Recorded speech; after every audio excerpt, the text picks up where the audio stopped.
ఈరోజే వైశాఖ శుక్రవారం ఎంతో పవిత్రమైన విశేషమైన రోజు. మరి ఇంతటి విశేషమైన రోజు ఈ కథను విన్నా, చదివినా, చెప్పినా, వినిపించినా జన్మల పాపాలు తొలగి కోటి జన్మల పుణ్యం వస్తుంది, సకల శుభాలు కలుగుతాయి. మరి ఆ కథ ఏంటో ఇప్పుడు ఈ వీడియోలో తెలుసుకుందాం. అదే శ్రీ శుక్రవార లక్ష్మీ కథ. పూర్వకాలంలో సుమేధుడు అనే బ్రాహ్మణుడికి 7 కొడుకులు ఉండేవారు. వారందరికీ వివాహాలు జరిగి భార్యలు కాపురాలకు రావడం వల్ల వేరింట కాపురాలు చేస్తూ ఉన్నారు. ఒకరోజు పొద్దుట శుక్రవారపు మహాలక్ష్మి లోక సంచారం చేస్తూ ఆ బ్రాహ్మణుడి కోడళ్ల ఇంటికి వెళ్ళింది. ఒక కోడలు పొద్దుటే పిల్లలకు భోజనం పెట్టి తాను కూడా తింటూ ఉంది. ఇది చూసి శ్రీ శుక్రవారపు మహాలక్ష్మి ఎంతో బాధపడింది. ఇంకొక కోడలు పాచి వాకిటిలో పేడ వేసుకుంటూ ఉంది. మరొక కోడలు పాత గుడ్డలను పెడుతూ ఉన్నది.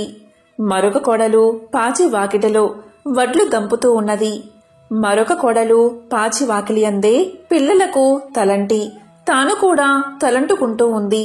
ఈ విధంగా 6 కోడళ్లు చేయడం చూసి శుక్రవారపు మహాలక్ష్మి వారి ఇళ్లకు వెళ్ళక పెద్ద కోడలు ఇంటికే వచ్చింది. పెద్ద కోడలు ఆ సమయంలో ఇల్లు అలుక్కుని వాకిట కల్లాపు చల్లి స్నానం చేసి పసుపు రాసుకుని బొట్టు పెట్టుకుని కట్టుకున్న బట్ట భర్తకు ఇచ్చి తాను తలుపు వెనుక కూర్చుని ఉన్నది. అక్కడగల శుభ్రతకు మెచ్చుకున్న శుక్రవారపు మహాలక్ష్మి అరుగు మీద కూర్చుని ఇలా పలికింది. అమ్మాయి, బయటకి ఒకసారి రావమ్మా అని పలికింది. దానికి పెద్ద కోడలు లోపల నుంచి ఇలా సమాధానం చెప్పింది. అమ్మా, నేను రావడానికి వీలులేదు. మేము చాలా పేదవారం. మాకు ఒకటే బట్ట ఉండడం వల్ల దానిని నా భర్తకు ఇచ్చి యాయావారానికి పంపాను. నా భర్త వచ్చే వరకు నేను ఇక్కడే కూర్చుంటాను అని సమాధానం చెప్పింది. అప్పుడు శుక్రవారపు మహాలక్ష్మి తన బట్టలో సగం ఆమెకు కట్టబెట్టి తనకు ఒక సోలెడు బియ్యం వార్చి పెట్టమని కోరింది. అందుకు పెద్ద కోడలు ఎంతో బాధపడి, అమ్మా, నా భర్త వచ్చే వరకు ఇంట బియ్యం ఉండవని సమాధానం చెప్పింది. అప్పుడు శుక్రవారపు మహాలక్ష్మి ఇలా పలికింది. అమ్మా, నీవు శుక్రవారపు మహాలక్ష్మి మా ఇంటికి వచ్చింది. ఆమెకు ఈ సరుకులు కావాలని వర్తకులకు చెప్పి కావలసినవి తెచ్చుకోమని చెప్పి ఆ బ్రాహ్మణ స్త్రీని పంపించింది. దాంతో పెద్ద కోడలు శుక్రవారపు మహాలక్ష్మి చెప్పిన ప్రకారం కోమటి ఇంటికి వెళ్లి తన ఇంటికి శుక్రవారపు మహాలక్ష్మి వచ్చిందని తెలిపి పప్పు, బియ్యం, మిగతా వంటకు కావలసిన పదార్థాలన్నీ ఇమ్మని కోరగా అతడు వాటన్నిటినీ ఇచ్చాడు. తరువాత పెద్ద కోడలు శుక్రవారపు మహాలక్ష్మి చెప్పిందని తెలుగువాని దగ్గరకు వెళ్లి మా ఇంటికి శుక్రవారపు మహాలక్ష్మి వచ్చింది, ఆమెకు ఈ పదార్థాలు కావాలని తెలుగులవాణ్ణి కోరగా తెలుగులవాడు తెలగపిండిని, నూనెను ఇచ్చాడు. ఆ తరువాత పెద్ద కోడలు కంచెల దగ్గరకు వెళ్లి కంచెల దగ్గర శుక్రవారపు మహాలక్ష్మి మా ఇంటికి వచ్చింది, ఆమెకు ఈ పదార్థాలు కావాలని కోరగా కంచెరి ఇంటి దగ్గర పాత్ర సామాగ్రిని ఇచ్చాడు. తర్వాత పెద్ద కోడలు సాలివాని దగ్గరకు వెళ్లి మా ఇంటికి శుక్రవారపు మహాలక్ష్మి వచ్చింది, ఆమెకు ఈ పదార్థాలు కావాలని కోరగా సాలివాడు మంచి మంచి బట్టలను పెద్ద కోడలకు అందజేశాడు. దాంతో పెద్ద కోడలు ఇంటికి వెళ్లి 4 పిండి వంటలతో అవకాయ పచ్చలతో శుక్రవారపు మహాలక్ష్మికి వడ్డించింది. అంతలో ఆమె భర్త ఎడమూట పెడమూటలతో సంతోషంగా ఇంటికి వచ్చాడు. ఆ రోజు అతనికి సంతృప్తికరంగా యాయావారం దొరికింది. అతనికి పెద్ద కోడలు భోజనం వడ్డించగా దాన్ని భోంచేసి ఇవి ఎక్కడ్నుంచి వచ్చాయి అని అడిగాడు. ఆమె తమ గృహానికి శుక్రవారపు మహాలక్ష్మి వచ్చిందని తెలియజేసింది. అంతలో శుక్రవారపు మహాలక్ష్మి తానింక వెళ్తాను అని చెప్పగా పెద్ద కోడలు, అమ్మా, ఈ రోజు రాత్రి భోజనం చేసి వెళ్దూగాని అని కోరింది. దానికి శుక్రవారపు మహాలక్ష్మి అంగీకరించి రాత్రి భోజనమైన తర్వాత నేను వెళ్తాను అని చెప్పగా అప్పుడా బ్రాహ్మణ స్త్రీ, అమ్మా, ఇంత చీకట్లో ఎక్కడికి వెళ్తావు? రేపటి ఉదయమే వెళ్దూగానిలే అని పలకగానే దానికి శుక్రవారపు మహాలక్ష్మి సమ్మతించి నిద్రపోయి కొంత రాత్రికి లేచి తనకు కడుపు నొప్పుగా ఉన్నదని తెలియచేసింది. బయటికి వెళ్లి వస్తానని చెప్పగా అందుకా బ్రాహ్మణ స్త్రీ చీకటిలో వీధిలోకి వెళ్లవద్దు అని ఓ మూలన కూర్చోమని చెప్పింది. మహాలక్ష్మి అదేవిధంగా 4 మూలలోనూ కూర్చుని తెల్లవారే వేళకు మాయమైపోయింది. ఆ బ్రాహ్మణ స్త్రీ నిద్ర మేల్కోగాని ఇల్లు బాగు చేయడానికి చీపుర్ని చేతబట్టి గది యొక్క 4 మూలలా చూసింది. 4 మూలల్లోనూ 4 బంగారు కుప్పలు ఉండడం చూసి ఆమె ఎంతో ఆనందం చెంది భర్తకు ఆ విషయాన్ని తెలియచేసింది. అప్పుడు భర్త తమ ఇంటికి వచ్చిందని సాక్షాత్తు మహాలక్ష్మీదేవి అని భావించి తమపై ఆమె చూపిన దయను తలుచుకుని ఎంతో సంతోషంతో భార్యతో కలిసి శుక్రవార నోమును నోయించుకుని భాగ్యాలను బడసి భక్తి విడువక సంతోషంగా కాలాన్ని గడిపాడు. ఇదే శ్రీ శుక్రవారపు లక్ష్మీ కథ. ఎవరైతే ఈ కథను భక్తి శ్రద్ధలతో వింటారో లేక చదువుతారో వారికి దరిద్ర బాధలు తొలగి సకల ఐశ్వర్యాలు కలుగుతాయి. ధనం మూలం ఇదం జగత్ అనేది అందరికీ తెలిసిన విషయమే. జీవ సమస్తానికి ధనమే మూలం. ధనం లేకపోతే ఆహారం లభించదు. కాబట్టి అలాంటి ధనానికై ఎల్లరూ శ్రీ ధనలక్ష్మీదేవిని ఆరాధించాలి. ఆమె దయకలవాడే కలవాడు. ఆమె దయలేనివాడు లేనివారిలోని లెక్క. ధనం చాలా విలువైనది. ఇది అందరికీ తెలిసిన విషయమే. కాబట్టి ధన ప్రాప్తికై శ్రీ మహాలక్ష్మీదేవిని ఆరాధించాలి. ధనాది దేవత అయిన ఆ శ్రీ ధనలక్ష్మీదేవిని ఆరాధించి ఆమె అనుగ్రహాన్ని పొందాలి. ఆ అమ్మ దయకు పాత్రులై ధనవంతులైన అసంఖ్యాక భక్తులలో ఒకరిద్దరి విషయాలు ఇప్పుడు తెలుసుకుందాం. అదే సమాధి కథ. పూర్వం సమాధి అని ఒక వైశ్యుడు ఉండేవాడు. అతడు విపరీతంగా ధనాన్ని సంపాదించాడు. దానితో అతనికి ధన గర్వం వచ్చింది. కొత్తలో అంతా లక్ష్మీ కటాక్షమే అనేవాడు అతను. రాను రాను దేవుడా లేక దెయ్యమా, నా తెలివితేటలతోనూ బోలెడు పెట్టుబడితోనూ వ్యాపారం చేశాను, అందుకే సంపాదించాను, అంతా నా గొప్పతనమే అండం మొదలుపెట్టాడు. హితవు చెప్పేవారిని కసిరేవాడు.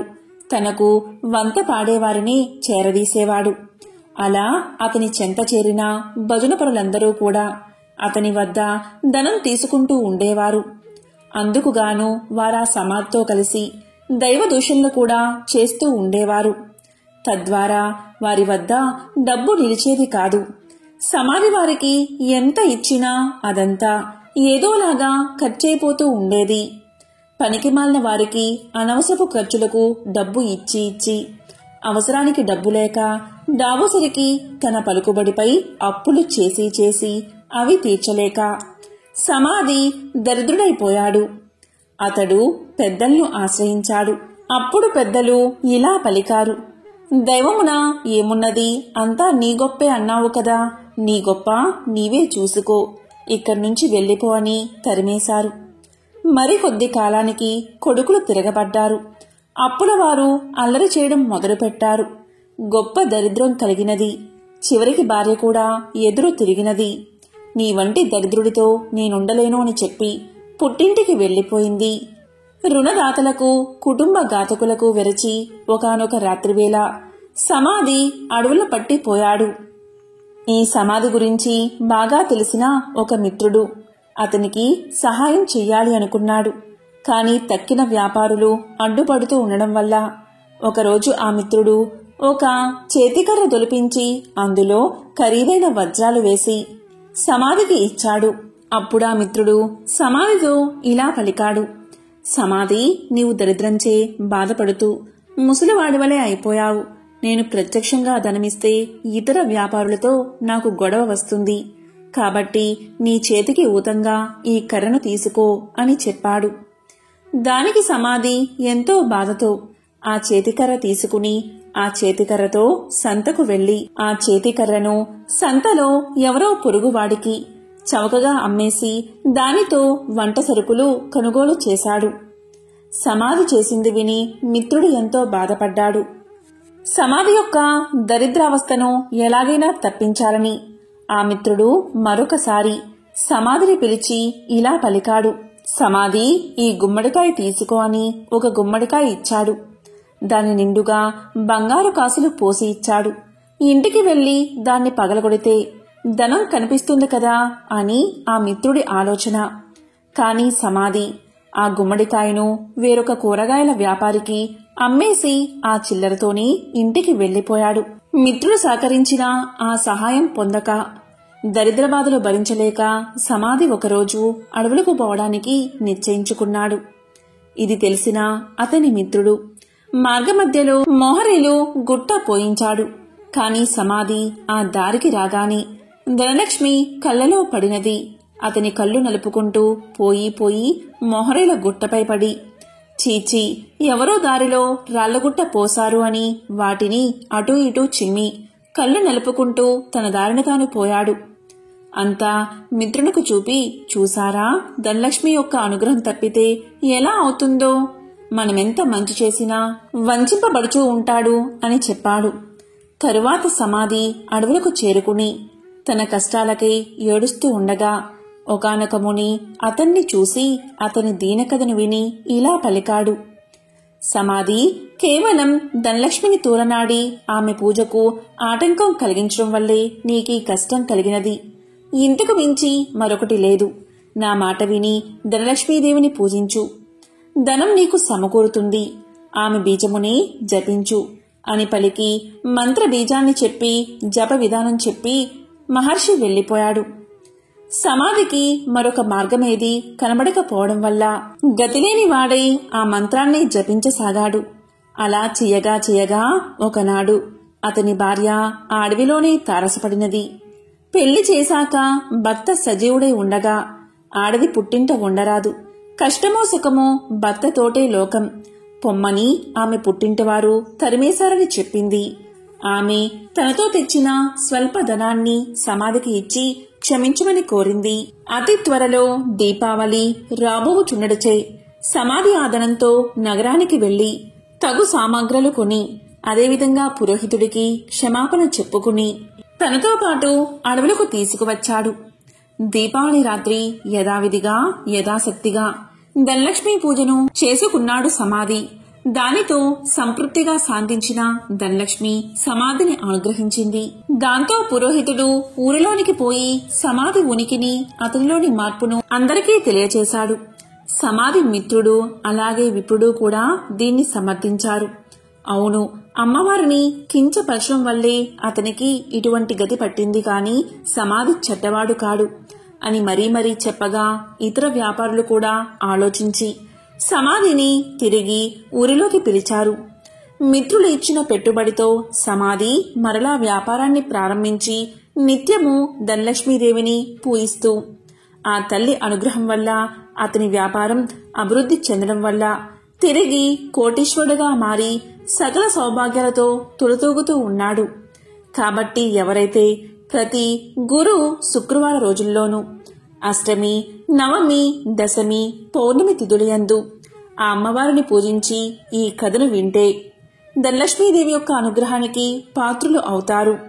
ఈ కథ విన్నా చదివినా సర్వశుభాలు చేకూరతాయి. ఇదే ధనలక్ష్మీదేవి యొక్క కథ. త్రిలోక సంచారి అయిన నారద మునికి ప్రతిదీ తెలుసుకోవాలని ఆతృత ఉంటుంది. ఇది మనందరికీ తెలిసిన విషయమే. అదేవిధంగా నారదముని ఒకసారి ఆతృతగా లక్ష్మీదేవిని ఇలా అడుగుతాడు. అమ్మా లక్ష్మీదేవి, మీరెప్పుడూ కూడా విష్ణుమూర్తి పాదాలను ఎందుకు నొక్కుతారు అని అడుగుతాడు. దానికి లక్ష్మీదేవి ఇలా సమాధానం చెప్తుంది. మానవుల నుండి భగవంతుడి వరకు గ్రహాలన్నీ తన్ను ప్రభావితం చేస్తాయని లక్ష్మీదేవి సమాధానం చెప్తుంది. ఈ గ్రహాల చెడు ప్రభావం శ్రీహరి పాదాలను నొక్కడం ద్వారా ముగుస్తుంది.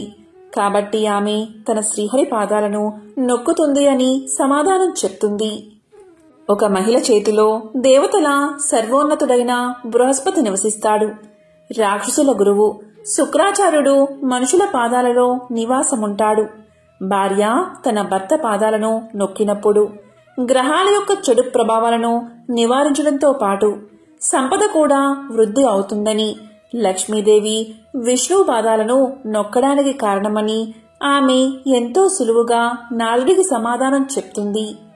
లక్ష్మీదేవి ఐశ్వర్యానికి దేవత, జ్యేష్ఠాదేవి దారిద్ర్య దేవత. ఒకసారి వీరిద్దరికీ ఒక చిన్న అనుమానం వచ్చింది. ఆ అనుమానం ఏంటి అంటే తమలో ఎవరు చాలా అందంగా ఉన్నారో అని. ఈ విషయమై వీరిద్దరూ వాదించుకుంటూ ఉండగా వారికి ఎదురుగా ఒక వ్యాపారి వస్తూ కనిపించాడు. ఇక వాదించడం ఆపేసి ఆ వ్యాపారిని అడిగి నిజం తెలుసుకోవాలి అనుకున్నారు అక్కా చెల్లెళ్ళు. అలా అనుకున్నదే తడువుగా జ్యేష్ఠాదేవి లక్ష్మీదేవిలు అతడి ముందుకు వెళ్లి నిల్చున్నారు. తామిద్దరం ఎవరమో కూడా అతడికి వివరించి చెప్పారు. ఐశ్వర్య దేవత లక్ష్మీదేవి, దారిద్ర్య దేవత జ్యేష్ఠాదేవి ఇద్దరూ ప్రత్యక్షమై కనిపించి అలా అడిగేసరికి ఆ వ్యాపారికి నోట మాట రాలేదు. ఇద్దరూ ఒకేసారి కనిపించినందుకు సంతోషించాలో లేక బాధపడాలో కూడా అతనికి అర్థం కాలేదు. విషయమంతా విన్నా ఆ వ్యాపారి భయంతో వణికిపోయాడు. ఇద్దరిలోనూ లక్ష్మీదేవే అందమైనదని అతనికి తెలుసు. అయితే నిజాన్ని చెబితే జ్యేష్ఠాదేవికి కోపం వస్తుంది. ఆమెకు కోపం వస్తే తనను ఇంకా పేదవాడిని చేస్తుందని తెలుసు. ఇక లక్ష్మీదేవి అందంగా లేదని చెబితే ఆమెకు కోపం వస్తుంది. ఆమెకు కోపం వస్తే తనకున్న ఈ మాత్రం సంపదను కూడా లేకుండా చేసేస్తుంది. ఏం చేసేది భగవంతుడా అంటూ తలపట్టుకున్నాడు. ఇంతలో ఆ వ్యాపారికి ఒక మెరుపులాంటి ఆలోచన వచ్చింది. ఏదైతే అది అయిందని మనసుకు సర్ది చెప్పుకున్న ఆ వ్యాపారి ఆ దేవతలిద్దరికీ నమస్కారం చేశాడు. వెంటనే ఆ వ్యాపారి ఇలా చెప్పాడు.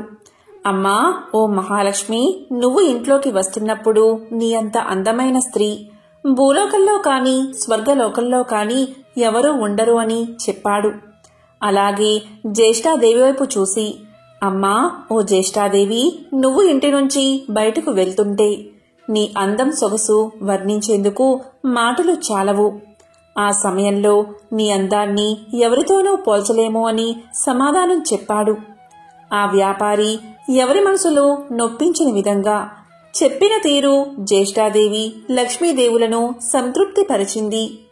అతడు ఇద్దరిని విజేతలుగా నిర్ణయించాడని వారిద్దరూ అర్థం చేసుకున్నారు. దాంతో ఇద్దరూ అతడి నిర్ణయానికి సంతోషపడుతూ అక్కడ్నుంచి మాయమయ్యారు.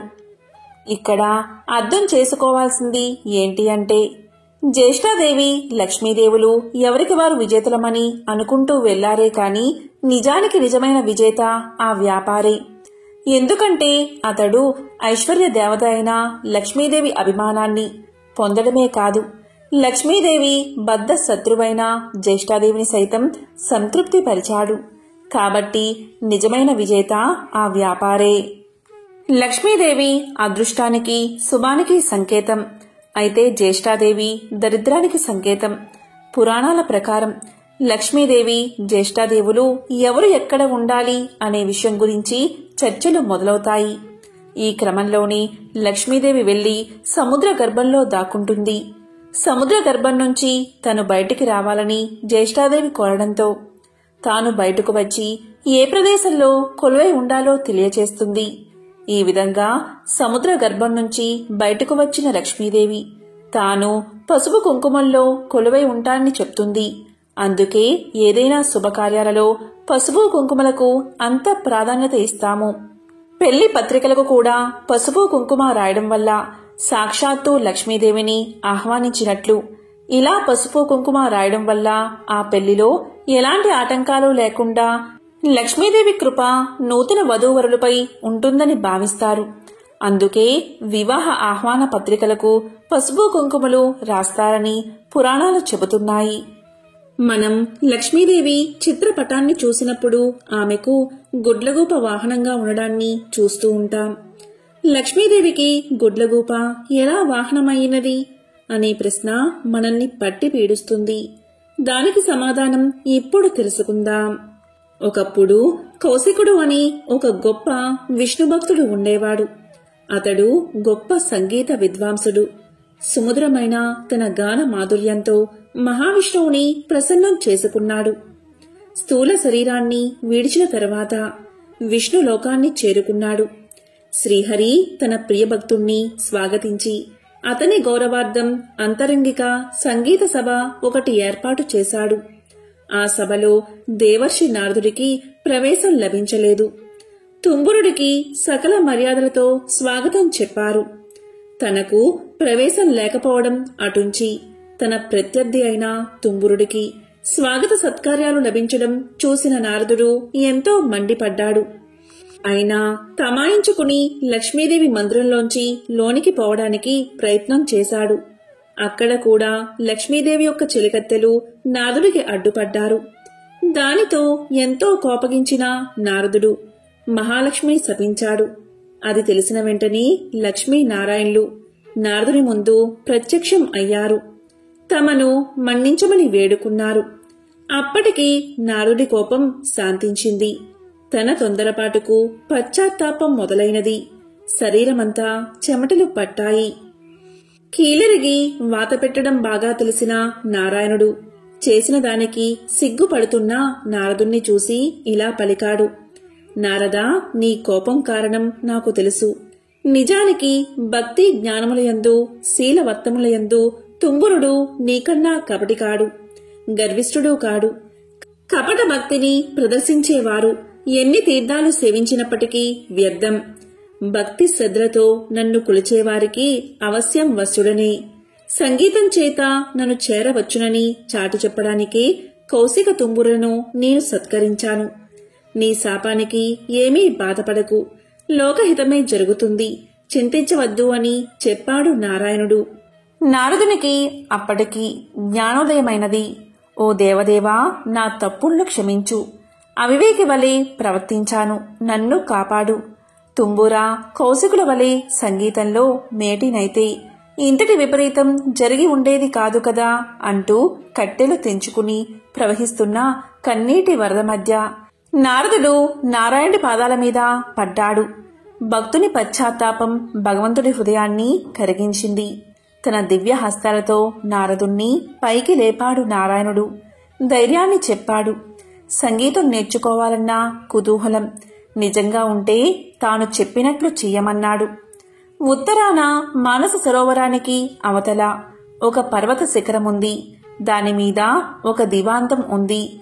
ఆ ఉలూకాపతికి శుశ్రూష చేసి సంగీతంలో మేటివి కమ్మని దీవించాడు నారాయణుడు.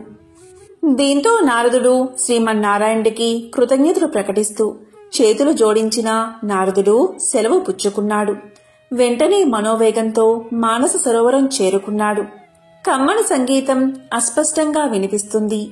తెరలు తెరలుగా వస్తున్న ఆ గాన మాధుర్యాన్ని పట్టుకుని ఆవలగిరి శిఖరం చేరాడు నారదుడు. గంధర్వ, కిన్నెర, కింపురుష, అప్సరసాదులెందరో అక్కడ సంగీతాభ్యాసం చేస్తున్నారు. వారి మధ్య గురుపీఠం మీద దివ్యకాంతులతో ప్రకాశిస్తున్న గానబంధు నారదుణ్ణి చూడగానే వినయంతో ఆసనం దిగి ఎదురు వెళ్లాడు. ఆనందంగా ఆసనం చూపి కుశల ప్రశ్నలు వేశాడు. ఎందుకు వచ్చాడో కారణం చెప్పమని ప్రార్థించాడు. నారదుడు గానబంధు వినయానికి, సంగీత పాఠవానికి ఆశ్చర్యపోయాడు. తనకు తెలియని ఈ సంగీతవేత్త ఎవరని ఆలోచనలో పడ్డాడు. అతడు ఎవరైతేనేం, తనకు కావలసినది సంగీత విద్య. ఉలూకాపతికి నమస్కారం చేసి జపతపాదులకు సాధ్యం కాని శ్రీహరిని తుంబుర కౌశికులు గాన మాధుర్యంతో వశం చేసుకున్నారని, తనకు అలాంటి దివ్యగాన విద్యను ప్రసాదించమని వేడుకున్నాడు. గానబంధు అంటే ఉలూకాపతి. నారదుడి ఆంతర్యం గ్రహించి ముందు తానెవరో వివరించసాగాడు. ఓ నారద మహర్షి, నేను చెప్పేది శ్రద్ధగా వినండి. పూర్వం భువనేశుడు అనే రాజు ఉండేవాడు. అతడు చాలా జాలిగుండె కలవాడు, ధర్మవర్తనుడు. సంప్రదాయానుసారం ధర్మకార్యాలన్నీ క్రమం తప్పకుండా నిర్వహించేవాడు.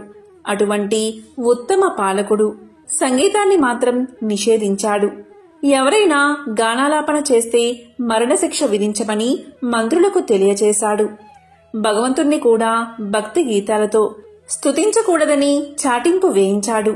ఒకరోజు హరిమిత్రుడు అనే భక్తుడు రాజు ఆజ్ఞను మర్చిపోయి భగవంతుణ్ణి కీర్తిస్తూ గానం చేశాడు. ఆ గాన మాధుర్యంలో మునిగిపోయిన ప్రజలు కూడా పాడకూడదు అన్న విషయాన్ని మర్చిపోయారు. వెంటనే రాజభటులు వచ్చారు. హరిమిత్రుణ్ణి రాజు ముందు నిలబెట్టారు. రాజు ఆలోచించాడు. పాడినవాడు బ్రాహ్మణుడు. బ్రహ్మహత్య మహాపాపం, మరణశిక్షతో సమానమైనది రాజ్య బహిష్కరణ. ఇలా ఆలోచించి హరిమిత్రుడి సంపదనంతా స్వాధీనం చేసుకుని రాజ్యం నుంచి వెళ్లగొట్టాడు రాజు. కాలచక్రం తిరగడం మానదు కదా. కొంతకాలానికి రాజు మరణించాడు. పుట్టిన ప్రతి ప్రాణి గిట్టక తప్పదు. అలాగే గిట్టిన ప్రాణి కూడా పుట్టక తప్పదు. నరుడిగా మరణించిన రాజు గుడ్లగూపగా జన్మించాడు. దివాంద జన్మ కాబట్టి రాత్రులందే ఆహారం సంపాదించుకోవాలి. తిండి ఒక సమస్యగా తయారైనది. పురాకృత దోష ఫలితం కాబోలు. ఒకసారి 4 రోజులైనా ఆహారం దొరకలేదు. ఆకలి దుర్లభమైపోయినది. చివరికి మరణాన్ని ఆహ్వానించాడు. అతడు పూర్వజన్మలో చేసుకున్న సుకృతం వల్ల మరణదేవత యమధర్మరాజు వచ్చి ఎదురుగా నిలబడ్డాడు. ప్రాణం తీయకుండా ఎదురుగా నిలబడ్డ యముణ్ణి చూసి, ధర్మరాజా, ఎందుకు ఈ విధంగా నన్ను బాధపెడుతున్నావు? నేను గత జన్మలో రాజుగా ప్రజలపై ఎంతవరకు దయాదాక్షిణ్యాలు చూపించాలో అంతవరకు చూపించాను. నీవెందుకు నాపై దయచూపవు అన్నాడు భువనేశుడు. దివాంద స్థితికి యమధర్మరాజు ఎంతో జాలిపడ్డాడు. తాను చేసిన తప్పేమిటో తెలియకుండా ఎవరైనా శిక్ష అనుభవించడం ధర్మం కాదు కదా. తెలిసినప్పుడే కదా పశ్చాత్తాపం కలిగేది. అలా ఆలోచించి అసలు విషయం చెప్పాడు యమధర్మరాజు. దివాందమా, నీవు రాజుగా ఉన్నప్పుడు అనేక సత్కార్యాలు చేసిన మాట నిజమే. కాని పరమాత్ముణ్ణి వేద మంత్రాలతో మాత్రమే స్తుతించాలని శాసించడం నీ మూర్ఖత్వం. పరమ పావనమైన సంగీతంతో హరికీర్తన చేసిన హరిమిత్రుణ్ణి శిక్షించిన పాపం తక్కువైంది కాదు కదా. ఆ పాప ఫలితం కొండంతై నీకు లభించిన పుణ్యఫలానికి మించిపోయింది. అదే నేడు నిన్ను పట్టి పీడిస్తుంది. విష్ణు భక్తులకు చేసిన కీడు నీకీ అవస్థ తెచ్చిపెట్టింది. దీని నుంచి బయటపడ్డం ఎవరికీ సాధ్యం కాదు. సమవర్తి చెప్పింది విన్నాక, అంటే యముడు చెప్పింది విన్నాక గాని దివాందానికి తాను చేసిన తప్పేమిటో అర్థం కాలేదు. ఏ మార్గంలో అయినా భగవంతుణ్ణి స్తుతించవచ్చు అనే జ్ఞానం కలిగింది. చేసిన తప్పుకు క్షమించి ఎలా అయినా బయటపడే మార్గం చూపించవని ధర్మదేవత పాదాల మీద పడ్డాడు. దీంతో యముడి హృదయం కూడా ద్రవించింది. ఉలూకరాజా, చేసిన తప్పుకు శిక్ష అనుభవించక తప్పదు. దేనికి మించిన శిక్ష అనుభవించినచో శిక్షాకాలం తగ్గుతుంది. అంగీకరిస్తే ఆ గుహలోనికి రా. అందులో నీ గత జన్మ దేహముంది. అందుండి రోజుకు కొంత మాంసాన్ని చీల్చుకుని భక్షించు. అది పూర్తయిన తర్వాత నీకు శుభం కలుగుతుంది అని దీవించి వెళ్లిపోయాడు. ఓ మహర్షి, ఆ దురదృష్టవంతుణ్ణి నేనే. ఆ తరువాత నేనొక రోజున నా శవం వద్ద కూర్చుని ఉండగా దివ్య తేజస్వి అయిన ఒక బ్రాహ్మణుడు రథంలో పోతూ నా ముందున్న శవాన్ని చూసి రథాన్ని ఆపాడు. దగ్గరకొచ్చి చూసి, ఇది భువనేశుని కాయం వలె ఉన్నది. ఇది ఇక్కడెలా పడి ఉన్నది? దీన్ని ఈ పక్షి తినడమేమిటి అంటూ ఆశ్చర్యాన్ని ప్రకటించాడు. అప్పటికి నేను ఆ విప్రుణ్ణి గుర్తించాను. అతడు నా చేత బహిష్కరించబడిన హరిమిత్రుడు. వెంటనే అతని పాదాలపై పడి ప్రార్థించాను. తప్పుకు క్షమించమని అడిగాను. దుఃఖాశ్రువులు నేల రాలుతూ ఉండగా యమధర్మరాజు తెలియచేసిన విషయమంతా వివరించాను. హరిమిత్రుడు అది విని చలించిపోయాడు. తన అంతరంగ భావమునకు అనుగుణంగా ఇలా పలికాడు. నీ బాధలు చూస్తుంటే నాకెంతో విచారం కలిగింది. నీవు నా ఎడల చూపిన కాఠిన్యం నేను ఆ రోజునే మర్చిపోయాను. నీవు అనుభవించిన బాధ ఇక చాలు. ఈ క్షణం నుంచి నీకు బాధన్నది లేకుండా ఉండుగాక. గొప్ప సంగీత విద్వాంసుడివై లోకంలో ఉత్తమ సంగీత విద్యను బోధిస్తావు కాక అంటూ అతడు నా కృతజ్ఞతను స్వీకరించి వైకుంఠానికి వెళ్లిపోయాడు. అతని దీవెనలు ఫలించి నేను ఇలా ఉన్నాను అంటూ గానబంధు తన కథంతా వివరించాడు. ఆ తరువాత నారదుడు గానబంధు విద్వాంసుని శిష్యుడయ్యాడు. తొలి రోజుని సంగీతం ఎలా నేర్చుకోవాలో అనే విషయం మీద పాఠం చెప్పాడు. సంగీతం ఒక దివ్య కళ అన్నాడు. తపంతో కాని తామసంతో కాని అది పట్టుబడదు అన్నాడు. కళ కోసం జీవితాన్ని అర్పించాలి అన్నాడు. కష్టపడి నిరంతరం సాధన చేస్తే ఎవరైనా అపురూపమైన ఈ కలలో ఆధిక్యం సాధించవచ్చు అన్నాడు. గౌరవభావం మొహంలో ఉట్టిపడుతూ ఉండగా వినయంగా తలవంచుకుని ఆలకించాడు నారదుడు. ఆ సాధన అలా 1000 ఏళ్లు గడిచాయి. కఠోరమైన దీక్షతో నారదుడు 3 లక్షల రాగాలలో మంచి ప్రావీణ్యం గడించాడు. సహపాఠులంతా పొగిడేస్తుంటే సంగీతంలో ఇక తనకు తిరుగులేదనే గర్వంతో ఉబ్బిపోయాడు. అమిత ఆనందంతో గురువును చేరి కృతజ్ఞతలు చెల్లించాడు. గురుదక్షిణ చెల్లిస్తాను, ఏమి కావాలో సెలవివ్వమన్నాడు. ఎంతటి కోరికైనా సంశయించవద్దు అన్నాడు. శిష్యుడి పలుకులు విన్నా ఆ గురువు ఎంతగానో సంతోషించాడు. ఓ మహర్షి, దేవర్షులైనా మిమ్మల్ని నేనేమి కోరగలను? దివాందమునకు కావలసిన అవసరాలు ఏముంటాయి? శిష్యుడివి అయినందున ఏదో ఒకటి కోరుకోక తప్పదు. ఈ ధరాతలం నిలిచి ఉండే వరకు సంగీత కళతో పాటు నేను సైతం లోకంలో గుర్తుండేలా వరాన్ని ప్రసాదించు అని తన మనసులోని మాటను బయటపెట్టాడు. అప్పుడు నారదుడు విశాలంగా నవ్వాడు. ఓ గురువర్యా, ఇది మరీ చిన్న కోరిక. ఈ చిరు కోరిక మీకున్న సంగీత పాండిత్యం తీర్చగలదు. శిష్య ప్రశిష్య కోటి వలన భూతలమున సంగీత కళ నిలిచి ఉన్నంత వరకు మీ కీర్తికి అంతులేదు. మీరు చేసిన ఈ మహోపకారానికి గురు దక్షిణిగా లక్ష్మీనారాయణల కటాక్షం, వారి సేవా భాగ్యాన్ని, శాశ్వత సన్నిధానమును ప్రసాదిస్తున్నాను. ప్రళయం సంభవించిన వేళ శ్రీ మహావిష్ణువునకు గరుత్మంతుని వలె శ్రీ మహాలక్ష్మికి నీవు వాహనమై తరింతువుగాక అంటూ శిష్యుడికి కానుకను దేవర్షిగా వరాన్ని సమర్పించి సెలవు తీసుకున్నాడు నారదుడు. ఈ విధంగా గానబంధు అనే గుడ్లగూప లక్ష్మీదేవికి వాహనంగా మారింది.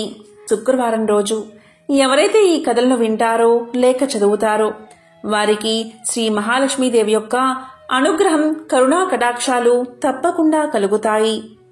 రుణ సమస్యలు తొలగి లక్ష్మీ కటాక్షం కలుగుతుంది. ఓం శ్రీ మహాలక్ష్మీయే నమః. ఓం నమో నారాయణాయ. ఓం శ్రీ మాత్రే నమః. ఓం నమః శివాయ.